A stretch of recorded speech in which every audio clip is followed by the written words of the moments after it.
মামলায় আসামি ছিল আসিফ আকবর।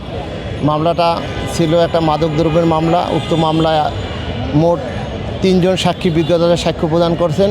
উক্ত সাক্ষীদের আমরা আসামিপক্ষে জেরা করেছি। জেরায় আসামিপক্ষ এই মামলাটায় প্রমাণ করতে পুরোপুরি ব্যর্থ হওয়ার কারণে এবং এই মামলায় আসামির নলেজ পজিশন এবং কন্ট্রোল কোনোটাই না থাকার কারণে বিজ্ঞ আদালত সন্তুষ্ট হয়ে আসামিকে রায়ে খালাস প্রদান করেন এবং এই খালাসের মাধ্যমে দেশে আইনের শাসন এবং ন্যায় বিচার প্রতিষ্ঠিত হয়েছে। আমরা বিজ্ঞ আদালতের এই রায়ে অত্যন্ত সন্তুষ্ট এবং কৃতজ্ঞ আদালতের প্রতি। ফলের নির্যাস ও দুধের সমন্বয়ে পোলার টর্নেডো গ্রিন অ্যাপল আইসক্রিম। মন ভালো থাক।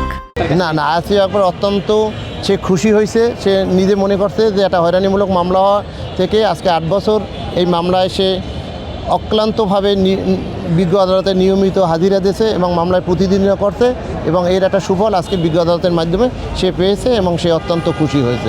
মামলার পিছনে অবশ্যই রাজনৈতিক প্রতিহিংসা, রাজনৈতিক শুধু না, সে হইল তার প্রতিদ্বন্দ্বী মানুষের প্রতিহিংসার শিকার হয়েছে। মামলার ঘটনার প্রায় 1 বছর পরে এই মামলাটা তার বিরুদ্ধে হয়রানিমূলক এই মামলাটা দেওয়া হয়েছে।